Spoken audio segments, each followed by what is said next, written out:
Have you ever imagined that the happiest day of your life could turn into the deepest cut to your heart?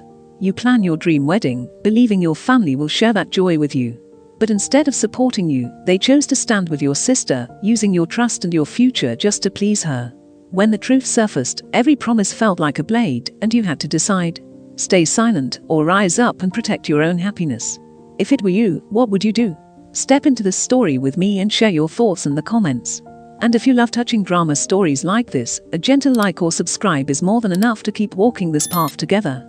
You thought weddings were supposed to be the one moment when everything in life aligned, when joy overflowed and love carried you forward like a gentle tide. After years of quiet sacrifices, you finally had something that felt completely yours. The engagement ring on your finger wasn't just a symbol of love, it was proof that you had built something lasting, something steady, something no one could take away. From the very first day of planning, you wanted your wedding to reflect that simplicity. No grand stages, no towering decorations meant to impress strangers. Instead, you envisioned a cozy space filled with warm lights and wooden beams, a place where the laughter of your closest friends and family could echo softly against the walls. You didn't need extravagance. You needed meaning. And when your parents promised to cover half of the costs, your heart lifted. It was as though, for the first time in a long time, they saw you. Truly saw you. But shadows from the past have a way of following us, don't they? For as long as you could remember, your sister Lindsay had been the one in the spotlight. When you brought home good grades, your parents nodded politely, but when Lindsay simply entered a room, their eyes lit up as though the sun itself had followed her inside. When you saved money to buy your first laptop for coding classes, they clapped your shoulder and said they were proud, but when Lindsay mentioned wanting a new car, they scrambled to find ways to make it happen. It wasn't always cruel. Sometimes it was subtle, a pattern you only noticed when you lay awake at night, wondering why your victories felt invisible. You weren't jealous, you were exhausted. Exhausted of being the one who didn't need saving, who carried your own weight, who was expected to be fine while Lindsay's mistakes were cushioned by endless safety nets. And yet, despite all of that, you wanted to believe that this moment, your wedding, would be different. This wasn't a new phone, or another favor, or another crisis Lindsay had spun into an emergency. This was your future. Surely your parents would draw the line here. Surely they would keep their promise to stand behind you. Your fiancé, Kyle, watched your excitement grow with quiet tenderness. On weekends, you dragged him to venues, asking him to imagine the way the sunlight would filter through during the vows. On weekdays, you scrolled through endless pages of invitations, holding samples up to his face to ask which shade of cream felt more like you. He laughed sometimes, but never at you, only with you, because he saw how much it mattered. One evening, the two of you sat cross-legged on the living room floor, surrounded by swatches of fabric and cake flavor notes. Kyle leaned back against the couch and said, "This feels real now, doesn't it?" Close quote. You nodded, pressing a ribbon between your fingers. "I just want it to be perfect," close quote, you whispered. He reached out, tilting your chin up. "It already is. Because it's ours." Those words stayed with you. Ours. It was the first time you felt the weight of your dreams being shared, not carried alone. For so many years, you had been the one holding everything together while your family poured their energy into Lindsay. But now, Kyle was beside you, steady and unwavering. You told yourself it was enough. Still, old doubts lingered. When you called your parents to update them on the venue deposit, your mother's voice was warm but distracted. "That's wonderful, sweetheart," close quote, she said, but you could hear Lindsay in the background, sighing dramatically about something trivial. When you mentioned dress shopping, your father chuckled but quickly switched the conversation to Lindsay's new project at work. Tiny moments, barely noticeable, yet each one left you with a quiet unease. Deep down, you recognized that unease. It was the same knot you had carried since childhood, the feeling that somehow, no matter what you achieved, Lindsay's world would always matter more. But you shook it off. You had come too far to let history repeat itself. One Saturday afternoon, you stood in front of a mirror at a bridal boutique, layers of white fabric cascading around you like a river of light. The consultant fussed with a hem, while Kyle's mother dabbed her eyes from the corner of the room. Your own mother was there too, smiling faintly, though her phone buzzed with texts she kept sneaking glances at.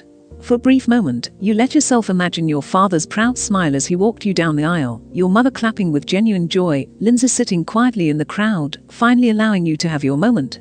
It was a beautiful fantasy. You wanted to believe it could be real. But later that night, as you sat at your desk carefully organizing the guest list, you hesitated. Would Lindsay really accept being just another guest? Would your parents truly keep their promise when her needs, her heartbreaks, her constant demands always seemed to come first? You didn't have an answer. You pushed the thought away and focused on the details. Flowers, catering, music. Each decision was a small act of defiance, a quiet claim over the life you were building. Every deposit paid was a promise to yourself. This time, it will be different. This time, no one will take it from me. And yet, somewhere deep inside, a whisper lingered. What if they tried? Pause here for a moment and imagine this.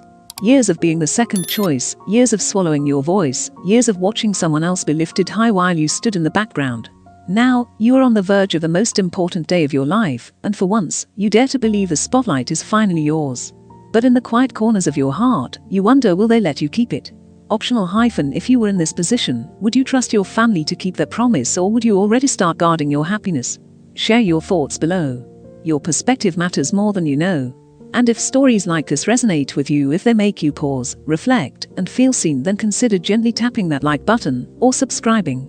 Not out of obligation, but as a way of saying, yes, these stories matter, and I want to walk through them together. Because what happens next in this journey will reveal just how fragile promises can be when favoritism is stronger than love. The first crack in your dream came quietly, in the form of a phone call you never expected. It was late afternoon when your phone buzzed, Lindsay's name lighting up the screen. You hesitated for a moment, then answered, trying to steady your voice. Her tone, oddly cheerful, immediately set you on edge. "Thanks for postponing your wedding for me," close quote, she said, her words dripping with a sweetness that didn't feel real. For a second, you thought you misheard her. Postponing your wedding? Your hand tightened around the phone. "What are you talking about, Lindsay?" Close quote, you asked carefully, your chest tightening. She laughed, as if you were pretending not to know. "Oh, come on, don't play dumb. Mom and Dad told me you agreed to push your wedding back a year. They said you understood I needed time to recover after my breakup." The words landed like ice water down your spine. Your parents told her what? You hadn't agreed to anything. Not once. You had been pouring your energy into securing vendors, paying deposits, finalizing details, and all along, your parents had apparently been feeding Lindsay a story that wasn't true. You ended the call quickly, your voice shaking as you tried to stay calm. But as soon as the line went silent, tears of frustration blurred your vision. How could they do this? How could they promise you support, only to turn around and tell Lindsay your wedding was expendable? That evening, you drove straight to your parents' house. The Austin sun was setting, but the fire in your chest only grew. When your mother opened the door, her smile faltered at the look on your face. "Honey, what's wrong?" Close quote, she asked, but you could hear the nervous edge beneath her tone. You didn't waste time. "Did you tell Lindsay I agreed to postpone my wedding?" Close quote, the question cut through the air like glass. Your father shifted in his chair, looking uncomfortable. Your mother sighed, as though she'd been caught. "Sweetheart, Lindsay's been through so much lately. We just thought it would be best to give her some space before your big day takes the spotlight." You stared at her, disbelief surging. "So you lied to her? You told her I agreed to something I never even knew about?" Close quote. They exchanged guilty glances, then your father finally admitted, "We were going to talk to you about it." The anger in your chest burned hotter. Talk to you about it? They had already told Lindsay you were on board, as if your choices didn't matter, as if your dreams could simply be rearranged to make her feel better. And then came the final blow. "We're planning a big birthday party for Lindsay," close quote, your father added, his voice low. "It'll help her feel better. We figured your wedding could wait until next spring." A birthday party. They wanted you to sacrifice your wedding, the once-in-a-lifetime moment you had worked so hard for, so your sister could have a distraction from her heartbreak. Your chest tightened, rage and grief colliding inside you. "You promised me," close quote, you whispered, your voice trembling. "You promised to stand by me, to help me. And now you're taking that away without even asking." But they only shook their heads, repeating that Lindsay needed them more, that you'd be fine because you had a career, a fiancé, stability. As though having your life together meant you didn't deserve joy. You walked out of that house with your heart heavy, but even then, you didn't know the storm that was coming. A week later, your fiancé received a strange call from your wedding venue. The manager wanted to confirm the cancellation of your deposit. Confusion washed over you both. You hadn't cancelled anything. When pressed, the manager hesitated before saying, "A woman named Lindsay Hayes called us. She said you'd decided to postpone." Your stomach dropped. The realization hit you like a punch. Lindsay wasn't just enjoying the thought of your wedding being delayed, she was actively sabotaging it. Panic set in. You quickly dialed your caterer, only to hear the same story. Lindsay had called them too, claiming the wedding was off. The florist said the same. One by one, the details you had worked so hard to secure were being unraveled by your own sister's interference. The betrayal left you breathless. This wasn't just family favoritism anymore. This was deliberate. Lindsay was undoing your dream piece by piece, as though it were hers to control. You called her, fury in your voice. Did you call her vendors and cancel everything? Close quote. Her response was infuriatingly casual. Yeah, I figured you were postponing anyway, so I was helping out. Helping out. As though dismantling your wedding was some kind of favor. You pressed further, your voice shaking. I never said I was postponing, Lindsay. You had no right. She laughed, sharp and dismissive. Come on, it's not a big deal. You just rebook later, right? Close quote. And in the background, you heard another voice, her best friend, Kristen, mocking you, saying you were overreacting. That moment sealed the truth. It wasn't just about her breakup. It was about jealousy, about not being able to stomach the idea that for once, attention wasn't hers. You hung up, your hands trembling, your fiancé staring at you in disbelief. This is unreal, close quote, he muttered. Your sister is tearing down a wedding, and your parents are letting it happen. You knew he was right. For the first time in your life, you realized that the people who were supposed to protect your joy had chosen to destroy it instead. If you were in this situation, with your own sister undoing everything you worked for, would you confront her or would you stay silent to keep the peace? Comment below. I'd love to know how you would handle it. And if stories like this make you reflect on loyalty, betrayal, and what it really means to draw boundaries, consider showing support with a like or subscribe. Not because you're asked to, but because the stories deserve to keep living, reaching those who might need them most. Because this was only the beginning and the hardest truths were still waiting to surface. Just when you thought the storm couldn't possibly get any worse, another letter arrived, one that carried the weight of secrets you never imagined. It was a plain envelope, sitting quietly in your mailbox, with your grandfather's lawyer's name stamped in the corner. At first, you didn't think much of it. Maybe it was routine paperwork, something insignificant. But for a heartbeat, hope swelled in your chest. A trust fund. It could cover your wedding, ease your burdens, even set you and Kyle on a path free from financial strain. It was a gift of love from someone who had seen your worth, even when others hadn't. But then the lawyer's tone shifted, his expression somber. There's something you should know, close quote, he said quietly. The funds are nearly depleted. The words struck like a thunderclap. Depleted? How could that be, if it was meant for you? Your voice wavered as you asked the question, and the lawyer slid a document across the desk. Your eyes scanned the paper, disbelief giving way to horror. Withdrawal after withdrawal, signed off by your parents, who had been named trustees. Each transaction funneled into a real estate purchase, a condo. Not for you. For Lindsay. You stared at the document, your chest tightening as though the air itself had turned against you. They took it. They took what was mine. The condo Lindsay had been flaunting, parading around at family gatherings, wasn't hers by hard work or sacrifice. It was yours. Bought with your inheritance. Bought with the trust your grandfather had left to honor your future. In that moment, the betrayal felt sharper than any wound Lindsay's sabotage could have left. This wasn't just about a wedding. This was about years of silence, years of being overlooked, years of your parents choosing her over you, and now, it was written in ink, undeniable. You left the lawyer's office numb, your mind spinning as you drove back home. Kyle was waiting, and when you told him, his face turned pale, then flushed with anger. They stole from you, close quote, he said, pacing across the room. This wasn't the money to give. How could they look you in the eye and not say a word? Close quote. You had no answer. Your heart was heavy with grief, your throat tight with the weight of too many words. For a long time, you had swallowed your pain, convinced yourself to be the strong one, the reasonable one. But now, it was as if the dam had finally broken. That night, you opened your laptop, your fingers trembling as you typed out a post. You poured your truth into words, each sentence cutting 3 years of silence. You wrote about the trust fund, about the betrayal, about how your future had been stolen to fund someone else's comfort.